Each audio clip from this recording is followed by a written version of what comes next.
Today, in this video, we are going to learn how we can look up a value in a table using both rows and columns. We can build a formula that does two-way lookup with the help of index and match functions. Since we will be talking about index and match function here, I have a question for you. Which of the following argument is not demanded by Excel's index function? And your options are lookup value, array, row number, or column number. Pause this video and try to answer in the comment box below, and I will provide you the right answer in the end of this video, so stay tuned.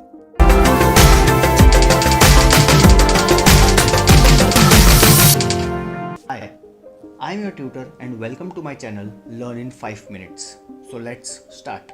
We have a table here and our objective is to get the value where the row with the specified employee ID and the column with the specified column name intersects.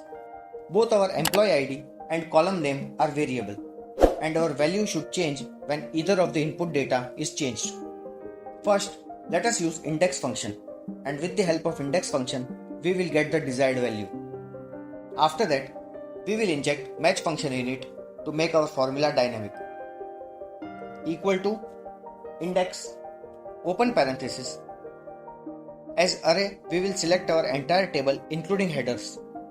Row number of employee ID F7600 is 1, 2, 3 and 4. Column number of department is 1, 2 and 3. Close parenthesis. And we got the value as finance.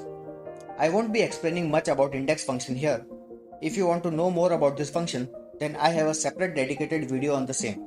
I have provided the link of the same in the description box below and the I button above. Now, although we got the desired value, but this is still not dynamic. To make this dynamic, we need to make the column number and row number variable depending upon the provided employee ID and column name. Now we will use match function in another cell to get the row number. Equal to match open parenthesis. Lookup value is F7600 in cell A2. Lookup array is from A4 till A17 and match type is 0, which means exact, and close parenthesis. And we got the result as 4, which is our row number. Even I won't be explaining much about match function here. If you need to know more about this function, then I even have a separate dedicated video on the same.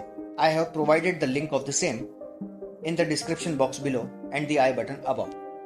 We will again do same to find column number in another cell, and this time our lookup value is department in cell B2 and lookup array is A4 till F4 and match type is 0, and we got our column number.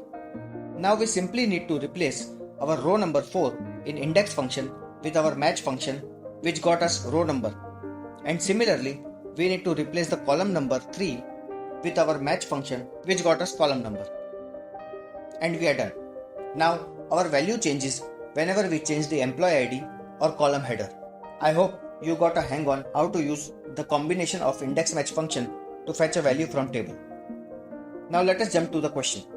Which of the following argument is not demanded by Excel's index function?